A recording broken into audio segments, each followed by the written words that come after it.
दोस्तों नमस्कार। आज की वीडियो में हम चर्चा करेंगे कि आपको जो राज्य बीमा का पॉलिसी बॉन्ड दिया जाता है उस पॉलिसी बॉन्ड में क्या क्या सूचनाएं होती हैं, क्या क्या इन्फॉर्मेशंस होती हैं और उन सूचनाओं को किस प्रकार से निर्धारित किया जाता है।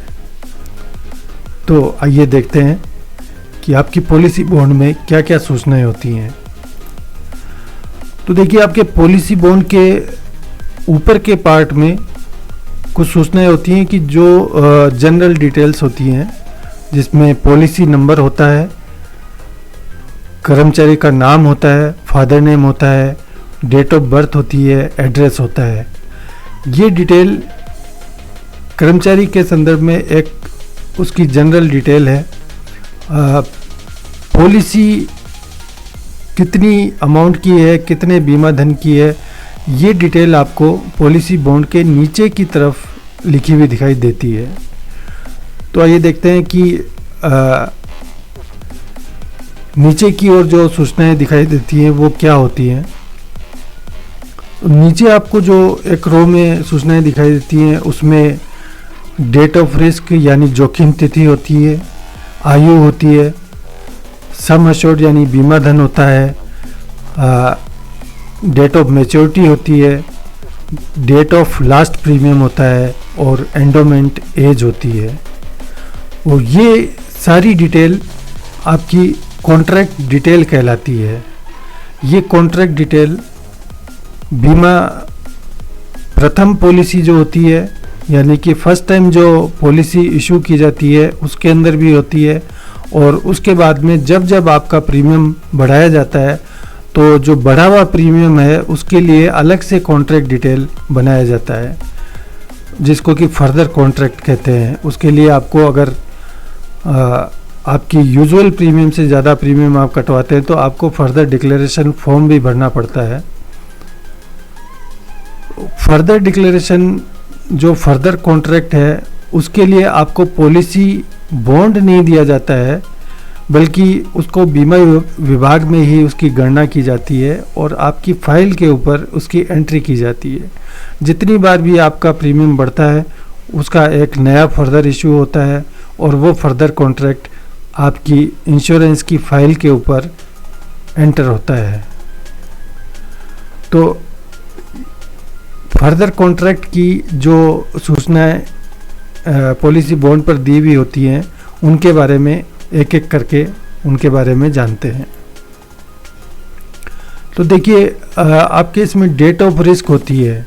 Date of risk first policy के संदर्भ में ये होती है कि जब भी कर्मचारी का प्रोबेशन पीरियड पूरा हो जाता है, प्रोबेशन पीरियड पूरा होने के बाद जो पहला मार्च आता है उस मार्च की सैलरी से प्रथम बीमा कटौती की जाती है, जो कि 1 अप्रैल को या उसके आसपास 1, 2, 3, 4 अप्रैल के आसपास बिल पास होता है और बीमा हेड के अंदर वो कटौती जमा हो जाती है। तो इसलिए प्रथम कटौती के लिए फर्स्ट डिक्लेरेशन भरा जाता है और प्रथम कटौती की जो डेट ऑफ रिस्क होती है वो 1 अप्रैल प्रोबेशन पीरियड के कंप्लीट होने के बाद जो 1 अप्रैल होता है वो 1 अप्रैल होती है। अब उसके बाद कर्मचारी की पॉलिसी इशू हो जाती है। पॉलिसी इशू होने के बाद हो सकता है 1-2 साल बाद वो अपना प्रीमियम बढ़ाना चाहे तो वो अपना प्रीमियम बढ़ा सकता है। जो उसकी बेसिक पे होती है, बेसिक पे के अकॉर्डिंग वो ऊपर की 2 स्लैब तक अपना प्रीमियम बढ़ा सकता है। जब वो अपना प्रीमियम बढ़ाता है तो जो डिफरेंस ऑफ प्रीमियम होता है, यानी कि जितना प्रीमियम इंक्रीज होता है उसका एक नया कॉन्ट्रैक्ट इशू होता है, जिसको कि कहते हैं फर्दर कॉन्ट्रैक्ट। तो उसकी डेट ऑफ रिस्क वो होती है जिस 1 अप्रैल को वो प्रीमियम बढ़ाया गया।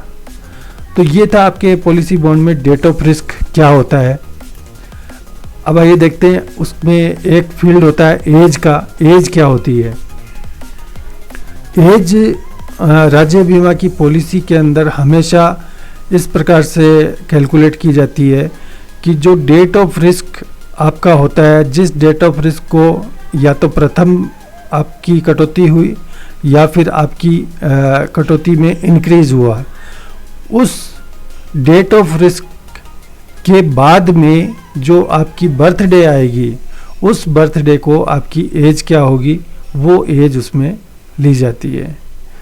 तो एग्जाम्पल से अपने इसको समझते हैं। देखिए, किसी कर्मचारी की अगर डेट ऑफ बर्थ 12/12/1980 है और उसका डेट ऑफ रिस्क है 1/4/2005, तो इसका मतलब इसके बाद में जो डेट ऑफ बर्थ पड़ेगी वो पड़ेगी 12/12/2005 को। तो अपनी आयु की गणना जो की जाएगी वो 12/12/1980 से 12/12/2005 यानी कि 25 साल उसकी कर्मचारी की आयु हो जाएगी। इसी प्रकार यदि किसी कर्मचारी की डेट ऑफ बर्थ 1 जनवरी 1980 है और उसका डेट ऑफ रिस्क 1 अप्रैल 2003 है, तो इसका मतलब क्या है कि इस 1 अप्रैल 2003 के बाद में उसकी बर्थडे आएगी 1 जनवरी 2004 को। तो 1 जनवरी 2004 को उसकी डेट ऑफ उसकी एज देखी जाएगी। तो अगर 1 जनवरी 1980 डेट ऑफ बर्थ है और 1 जनवरी 2004 को उसकी डेट ऑफ बर्थ 24 साल की हो जाएगी। तो इस प्रकार से आयु की गणना की जाती है राज्य बीमा के अंदर। अब देखिए, एक आपके पॉलिसी बॉन्ड में लिखा होता है बीमा धन, एक बड़ी सी अमाउंट लिखी होती है और ऊपर उसके बीमा धन लिखा होता है। बीमा धन को कैलकुलेट किस प्रकार से किया जाता है, इसको मैं एक अलग से वीडियो बना के आपको पूरा उसका कैलकुलेट करने का तरीका बताऊंगा। बीमा धन किसी पर्टिकुलर डेट ऑफ रिस्क पर उसकी जो एज होती है उस पर उसकी गणना की जाती है।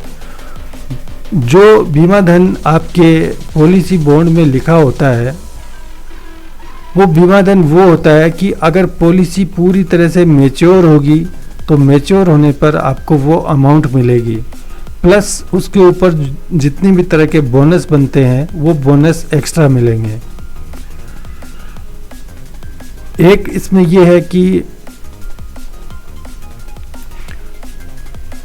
अगर बीमेदार की मृत्यु डेट ऑफ मैच्योरिटी से पहले हो जाती है किसी भी कारण से, चाहे बीमारी से चाहे एक्सीडेंट से, किसी भी कारण से डेट ऑफ मैच्योरिटी से पहले बीमेदार की मृत्यु हो जाती है, तो उसको पॉलिसी बॉन्ड में या उसके जो अलग अलग कॉन्ट्रैक्ट जारी हुए हैं, जो प्रीमियम इंक्रीज हुआ है उसके अकॉर्डिंग जो कॉन्ट्रैक्ट जारी हुए हैं, उन सब के बीमा धन को जोड़ते हुए जो अमाउंट होती है उसका डबल पेएबल होता है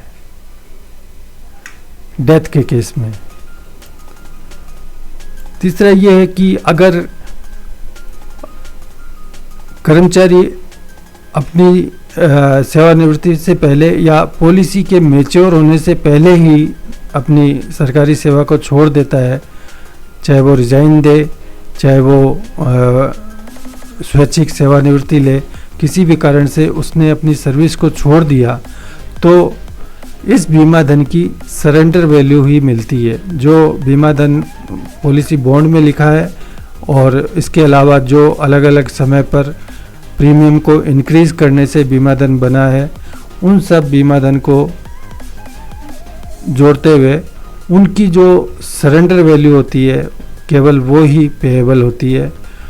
और सरेंडर वैल्यू हमेशा जो लिखा हुआ बीमा धन है, जो पूर्ण बीमा धन है, उससे कम ही होता है, उससे उसके बराबर या उससे ज़्यादा कभी नहीं हो सकता। तो ये मैंने आपको थोड़ी सी डिटेल बीमा धन के बारे में बताई है। इसको किस प्रकार से गणना की जाती है ये मैं आपको अगली वीडियो में बताऊंगा। अब आप देखिए, एक आपके पॉलिसी बॉन्ड में नीचे डेट ऑफ मैच्योरिटी यानी परिपक्वता तिथि लिखी होती है। ये परिपक्वता तिथि क्या होती है? ये वो होती है कि जबकि आपका रिटायरमेंट होगा, रिटायरमेंट से जस्ट पहले जो 1 अप्रैल आएगा वो डेट ऑफ मैच्योरिटी होती है। आइए इसको एग्जाम्पल से समझते हैं। सपोज करिए किसी की डेट ऑफ बर्थ 12/12/1980 है, तो 60 साल बाद वो रिटायर होगा, तो 60 साल उसके होते हैं 12/12/2040 में। लेकिन क्योंकि पूरा महीना पूर्ण करके ही रिटायरमेंट होता है, तो एम्प्लॉय का रिटायरमेंट होगा 31/12/2040 में। तो 31/12 ये 12वां महीना है, तो इसका मतलब इससे पहले जो 1 अप्रैल आएगा वो आएगा 1 अप्रैल 2040। तो 1 अप्रैल 2040 को पॉलिसी मैच्योर हो जाएगी। आइए दूसरा केस देखते हैं। एक कर्मचारी की डेट ऑफ बर्थ 1 जनवरी 1980 है, तो ये 60 साल के जब होंगे ये कर्मचारी, तो डेट होगी 1 जनवरी 2040। तो क्योंकि 1 जनवरी 1 तारीख को जो भी जिसकी डेट ऑफ बर्थ होती है वो प्रीवियस मंथ की लास्ट डेट को ही रिटायर हो जाता है, इसलिए ये एम्प्लॉय रिटायर हो जाएगा 31 दिसंबर 2039 को। और 31 दिसंबर 2039 से जस्ट पहले जो 1 अप्रैल आएगी वो आएगी 1/4/2039 को। तो 1/4/2039 को इनकी पॉलिसी मैच्योर हो जाएगी, तो इनकी डेट ऑफ मैच्योरिटी 1/4/2039 हो जाएगी। तो इस प्रकार से डेट ऑफ मैच्योरिटी की गणना की जाती है। एक आपके पॉलिसी बॉन्ड में लिखा होता है DLP यानी अंतिम प्रीमियम तिथि, date of last premium. Date of last premium हमेशा डेट ऑफ मैच्योरिटी से 1 मंथ बिफोर होती है। डेट ऑफ मैच्योरिटी अब जितनी भी पॉलिसियां हैं उन सब में 1 अप्रैल ही होगी, रिटायरमेंट से जस्ट पहले वाला 1 अप्रैल, और डेट ऑफ लास्ट प्रीमियम होगा 1 मार्च। तो जैसे इस केस में अगर डेट ऑफ मैच्योरिटी 1/4/2040 है, तो डेट ऑफ लास्ट प्रीमियम होगा 1/3/2040। 1/3/2040 का मतलब ये है कि फरवरी का वेतन जो मार्च में पे होता है, फरवरी का जो वेतन 1 मार्च को जो पे होता है, 1 मार्च को इंश्योरेंस की लास्ट डिडक्शन होगी, जो कि SIPF डिपार्टमेंट में आएगी। इसी प्रकार दूसरा एग्जांपल देखते हैं। एक एम्प्लॉय की जो है डेट ऑफ मैच्योरिटी 1/4/2040 है, तो उसकी डेट ऑफ लास्ट प्रीमियम 1/3/2040 होगी। तो बड़ा सिंपल है कि डेट ऑफ मैच्योरिटी से 1 month before date of last premium होती है। आगे देखते हैं। एक आपके पॉलिसी बॉन्ड में लिखा होता है एंडोमेंट एज या किस्म व अवधि। ये वो अवधि होती है जबकि आपकी पर्टिकुलर कॉन्ट्रैक्ट शुरू होके और डेट ऑफ मैच्योरिटी तक कितने साल कवर करता है। तो एग्जाम्पल से देखते हैं इसको। जैसे किसी का डेट ऑफ रिस्क, किसी कॉन्ट्रैक्ट का डेट ऑफ रिस्क 1/4/2005 है और उस कॉन्ट्रैक्ट की डेट ऑफ मैच्योरिटी 1/4/2040 है, तो ये पीरियड दोनों का जो डिफरेंस है वो 35 आता है। तो यानी ये कॉन्ट्रैक्ट 35 ईयर अलाइव रहेगा, उसके बाद ये मैच्योर हो जाएगा। इसी प्रकार अगर ये देखें अपने दूसरा एग्जांपल, 1/4/2003 डेट ऑफ रिस्क है और डेट ऑफ मैच्योरिटी 1/4/2040 है, तो ये कॉन्ट्रैक्ट 37 ईयर अलाइव रहेगा। तो ये होती है एंडोमेंट एज। तो ये सब चीज़ें आपके पॉलिसी बॉन्ड में लिखी होती हैं, जिनको कि मैंने एक एक करके डिस्क्राइब कर दिया है। आप इसको किसी चीज़ को मैंने जल्दी बता दिया है तो आप वीडियो को पॉज करके या उसको रिवाइंड करके देख सकते हैं। आपको मेरे ख्याल से सभी चीज़ें ये समझ में आ जाएंगी। बहुत ही सिंपल है, लेकिन क्योंकि इसकी जानकारी आम कर्मचारियों को नहीं होती है, इसलिए उनको ये समझ में नहीं आ पाता है कि ये पॉलिसी बॉन्ड में क्या क्या लिखा है और क्यों लिखा है। तो दोस्तों बहुत बहुत धन्यवाद ये वीडियो देखने के लिए। अगली वीडियो में मैं ये लेकर आऊँगा कि बीमा धन की गणना किस प्रकार से करते हैं, और उसके बाद मैं कोशिश करूँगा कि आपको एक बीमा धन की गणना करने का कैलकुलेटर भी बनाकर इस पे YouTube पर डिस्क्रिप्शन में डाल दूँ, जिससे कि आप स्वयं अपने जितने भी कॉन्ट्रैक्ट हैं, फर्स्ट का हो या फर्दर का हो, उनका आप स्वयं अपने बीमा धन की गणना कर सकते हैं। तो आपसे निवेदन है कि इस चैनल को आप सब्सक्राइब ज़रूर करें और अपने साथियों में इसको शेयर करें, जिससे कि ज़्यादा से ज़्यादा लोगों को इसकी जानकारी मिल सके, लोगों का ज्ञानवर्धन हो सके।